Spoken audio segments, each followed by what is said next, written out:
We're tracking big weather changes for your Friday night and Labor Day weekend. Whether you're hitting the gridiron or the road, our live First Alert team coverage will get you ready. Coming up on Heartland News Now. Live, local, now. This is Heartland News Now at 4. Good afternoon, and thank you for joining us on Heartland News Now. I'm Sherae Honeycutt. Carly O'Keefe is off today. We're about 3 hours away from kickoff all across the Heartland, and you may want to grab a light jacket if you're headed to watch some high school football tonight. We're feeling more like fall today and this Labor Day weekend, and Grant Dade has your hour-by-hour forecast for Heartland Football Friday. But our live team coverage begins with Brian McCormick, who's tracking these temperature changes. Brian? Yeah, that's right. Sherae, I got to tell you, if you don't have any plans to get outside this evening, you may want to make some because it hasn't felt this nice in quite some time. Grant, it just looks beautiful outside. Be sure to keep the KFVS weather app handy while you're out this weekend. You can get your current temperature hour-by-hour forecast, and if you're traveling, you can set it to get all that info at your new location. Just search KFVS in the App Store.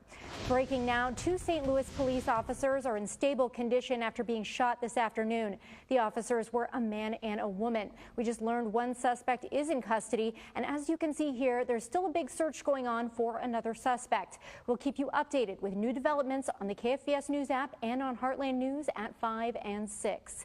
Now to the latest on the aftermath of Hurricane Harvey. Scenes like this one are becoming more common, and people stranded in their homes are rescued. Others are returning to their waterlogged homes to assess the damage. Meg Oliver reports from Houston.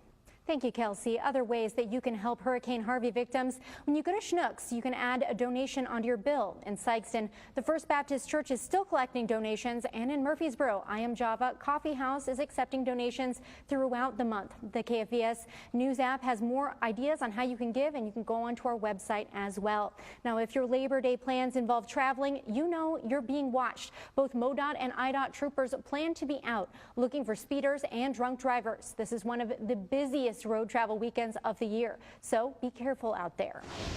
And if you're on your road travels, take you to St. Louis, a big traffic alert for you. The I-44 and I-55 interchange from the Stan Musial Veterans Memorial Bridge to the Poplar Street Bridge will be closed tonight. Also, express lanes on I-70 will be closed, especially near the I-44 and 55 ramps. Those denied entry to the U.S. after President Trump's first travel ban can now reapply for visas. That comes as a result of a court settlement reached in the case that briefly blocked the ban earlier this year. Less than a day after Mr. Trump signed the executive order, a federal judge ruled the ban was unconstitutional. Later, the Supreme Court allowed some of Trump's second travel ban to go into effect.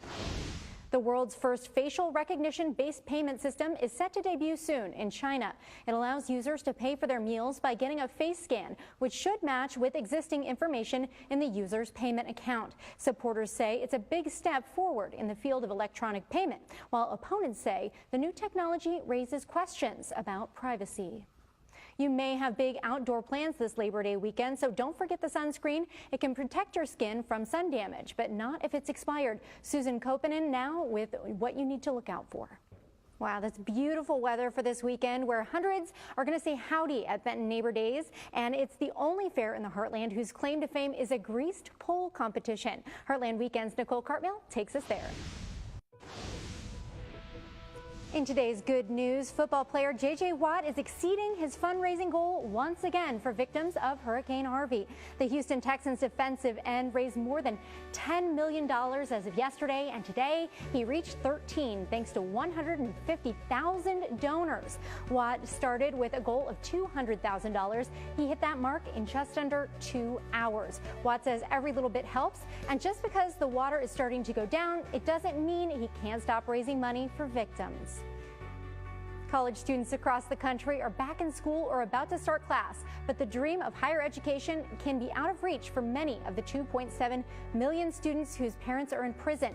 Now, an unlikely man is doing his best to change that. Brooke Silva Braga introduces us to a one-of-a-kind scholarship in Utah. Wow, that's beautiful. I know a lot of teams are going to have their first home game tonight. It's very exciting, so they're going to have amazing weather to do that. Oh yeah, it's almost going to smell like fall as well with that north breeze and the dry air. So it's that one of the greatest times of year, in my opinion. Well, thank you so much for joining us on Heartland News Now, and we'll see you back here later.